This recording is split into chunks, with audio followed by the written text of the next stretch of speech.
What's going on, everybody? Welcome back to the channel. Appreciate you rocking with me as always. I wanted to dive back into some of our recent interesting sales over the last few weeks. This video, obviously a follow-up to the one we did that you saw a couple weeks ago, but this one I was really excited to share with you because some of the items here that we sold that we're going to talk about today have been sitting around for a while. For a number of reasons, but the point is that they've been in my possession for, in some cases, over a year at this point. And so if you're new to the channel, if you're just joining us in the last month or so, which a lot of you are, then you don't know the history of some of this stuff. You don't even know that I had this or the backstory. So I thought it'd be kind of cool to talk about some of this stuff and kind of give you some insight to sometimes what you have to do to make it in this game selling on eBay. And I only do it part-time. So, multiply what I do times 100 if you want to do this full-time for sure. We're going to start off with the piece de la resistance, the cream of the crop. The cream always rises to the top. Ooh, yeah. And we're going to go over here to this 1977. Where's my mouse at? Here we go. 1977 Star Wars number 1 through 6 graded. I loved this set so much. Now, these were not super high grade, 9.2, 9.2, 9.4, and even a 9.0 on number 6. Not a super high grade. I bought these summer of 2020, and these had been listed on Facebook Marketplace. I got these locally, and they had been listed for about 6 weeks at the time that I bought them. I kept seeing it pop up. And I think he was originally asking $500, and he had dropped the price to like $450, I think, at the time that I reached out to him. I comped these out at that time because I wanted them so bad. I just thought they were so cool. I still think they were cool, and I kind of wish I still owned them. When I comped them out in 2020, I figured they were probably full eBay value on good days, $600 to $700. Right? Got to talking with the guy. We did a little negotiation. I think he came back and offered me $400. So he must have been at $450. We were talking back and forth. I was asking about him. We just kind of got into a little conversation about collecting and stuff. He's a huge Star Wars fan. This guy's collection is insane. And basically what he had done is he had sent off a ton of these Star Wars comics to CGC, kept the ones that graded the highest. So he had a whole set of 9.6. He actually had 2 sets of 9.6. One he kept and one he sold or gave to a buddy. And then these ones were left over, and I don't know about the other ones. But yeah, he came back and offered $400, and I said, well, I was going to offer you $300, but I'll split it with you at $350. So at this time, I'm thinking I'm going to double my money before fees. I put them away. Didn't really think anything of them. I said, these are never going to depreciate in value. These are only going to be more valuable. I'm just going to put them away. Someday I'll pull them out and I'll sell them, and we'll do really well on them. Year goes by. The collectible market has exploded. Trading cards are popular again. Anything graded is popular again. Graded books that I picked up for $50 last year are now like $100 or more. Go take a look at those Star Wars books. Comped them out again.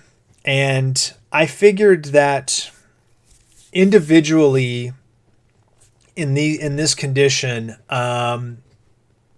they were probably worth $1,000 to $1,500. Most of these books, most of the comps were being sold at auction. So I put this up as a set.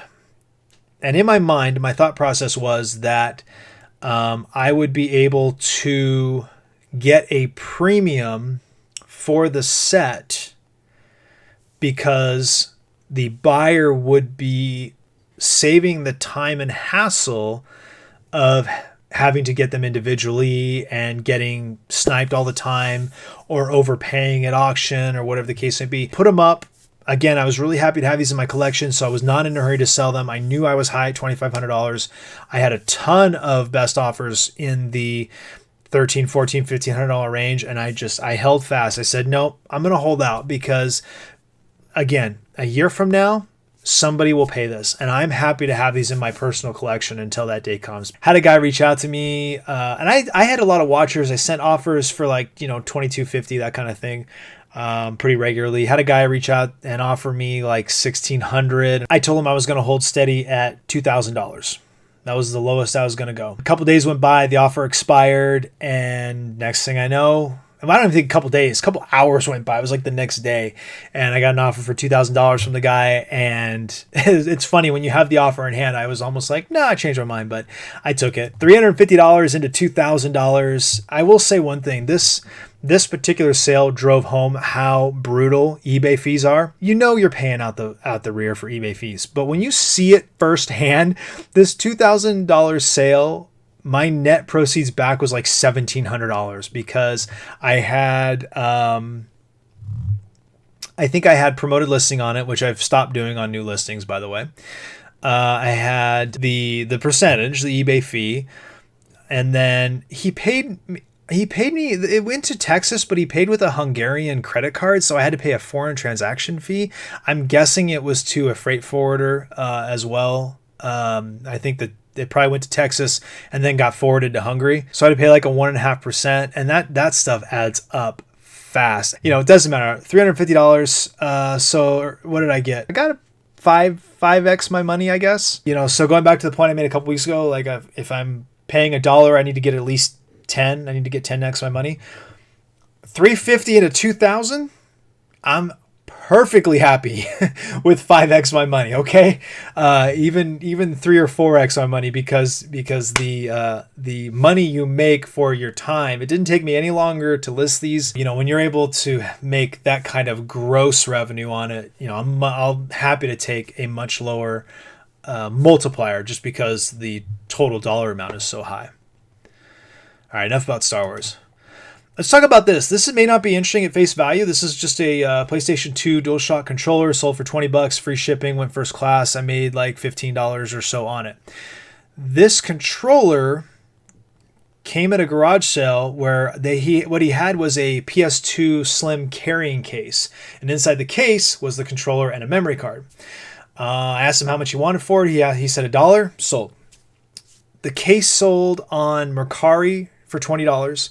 The controller sold on eBay for $20. That dollar became $40 really quick. They don't sell for a lot. Like I said, $20 free ship. When you can buy a lot, all those accessories tend to be worth as much or more than the system. A lot of times worth way more than the games. I wanted to talk about this item for a second. Savage Sword of Conan number 4, 9.8.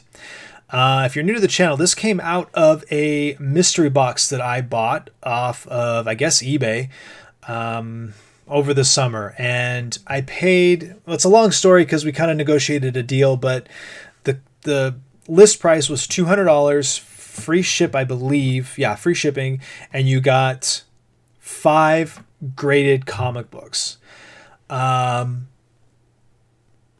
was pessimistic. I was pessimistic about it, but I was like, you know what? It's kind of cool.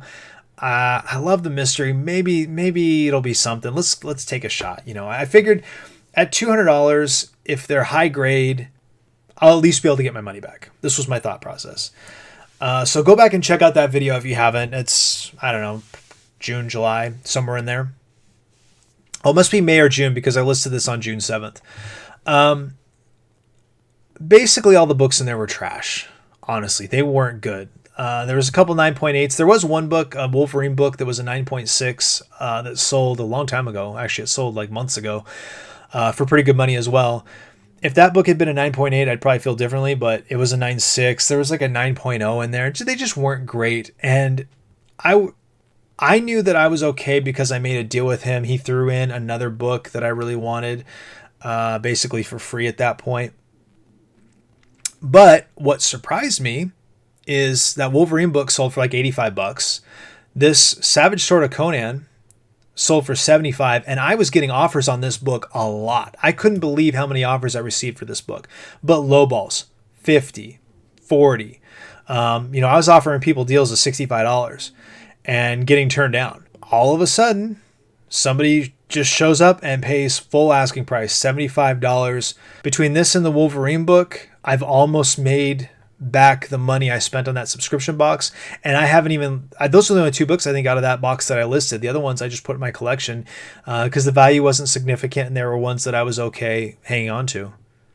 This is one item that I do look out for when I find it. The Logitech Harmony Really, any of them. The 665, it's not worth quite as much as it used to be, but it does sell really fast. I picked this up at a garage sale. I don't even know if I recorded it, but I got this and a PS3, no games, couple controllers, the one I just mentioned. I think they were asking $50 for both separately, but total price was $50. I offered them $40 for both, and they took it.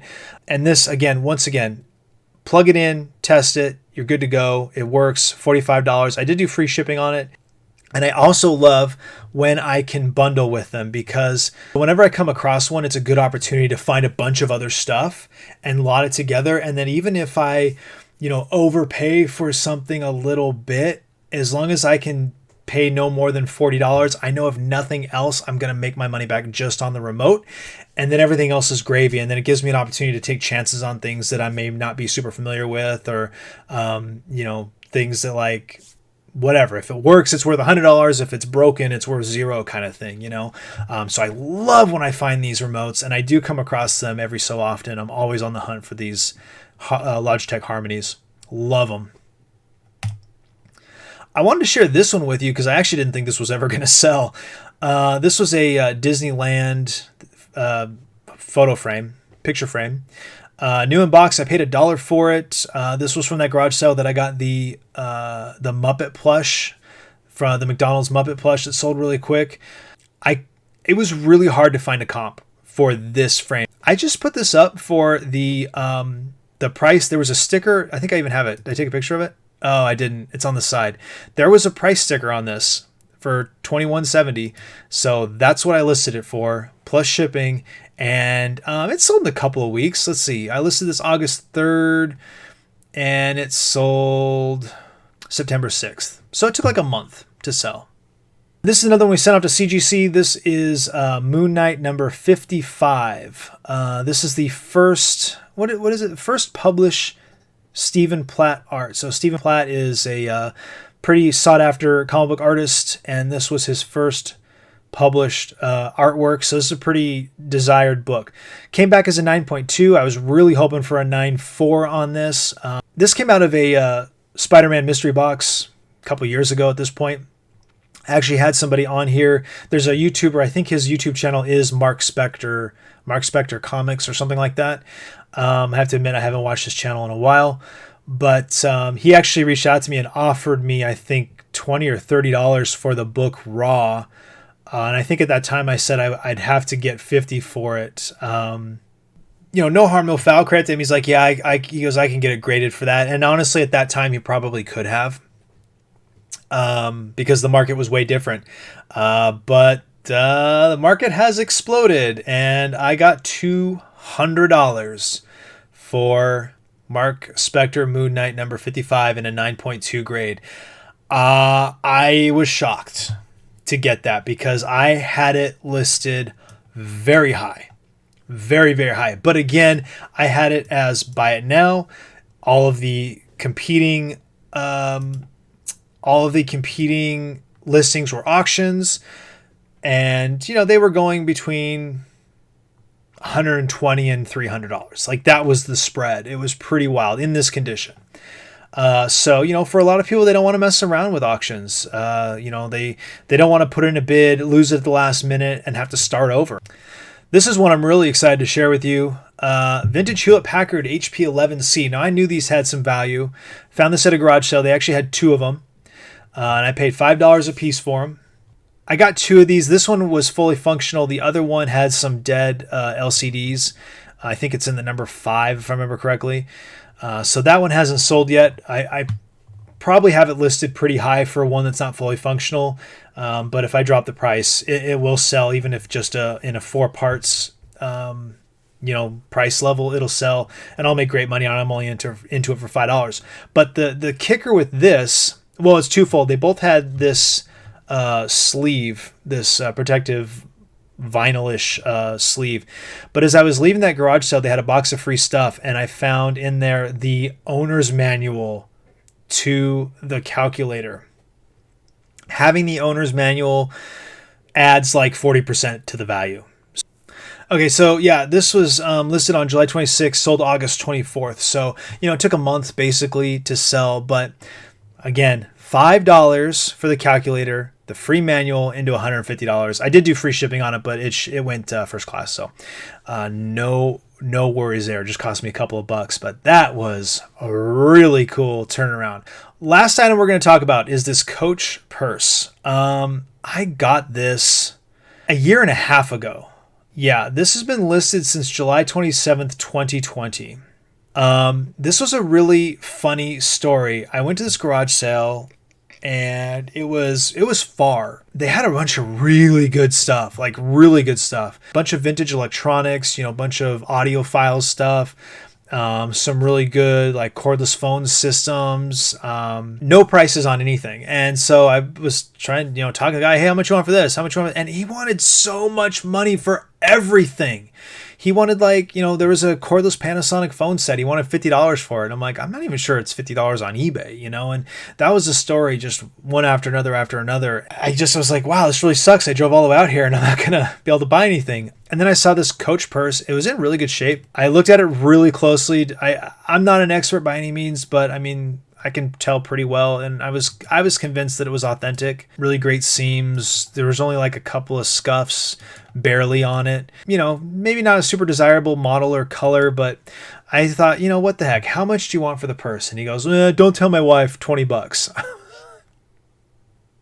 Okay, buddy. So his wife's stuff he was selling for, way less than what he should have been, and his stuff was all he was trying to get way more for. So I was like, $20. I ran out the door. It's like, I'll take it. There was only one comp listed, and they wanted $400. That was their asking price. So I listed it for $250, thinking I was way undercutting them, and I couldn't get any interest on this thing to save my life. It's been on sale a dozen times. I at one point sent out 50% offers on it. No takers. It did go on sale. I had it on a 30% off sale, so it sold for $175 and change. I suspect that this went to a costume house, a costume company, because it went to a Burbank address, and I did a little research on it, and it doesn't look like it's somebody's house. It's definitely some sort of corporate warehouse of some sort. So $20 into $175. So, did we get 10 times our money? No, we got like 7 or 8. We still made like, $130 on that one sale. So, to the point I made in this video and a couple other videos, the higher the sales price, the lower margin I would necessarily need in order to make it worth my while to get it. Everyone else has different ballparks. I know people that are happy with to double their money. If they can buy it for 10 and sell it for 20, they're happy with that. At the end of the day, all that matters is are you making your nut, right? Are you paying your bills? Are you paying yourself? Are you making the amount of money you need to make to survive, right? So if you're doing this full time and you have those kinds of items and those kinds of sales, then sure, it makes sense. But I don't. I look for the greatest return for the least amount of work, to be perfectly honest. So, all right, guys, that's it for this one. Appreciate you rocking with me. Like, subscribe, share, comment down below. Let me know in the comments any of these items stand out to you. Have you been watching? Have you been with the channel so long that you remember when I bought some of this stuff? Were you there? Were you there when I bought the purse? Let me know.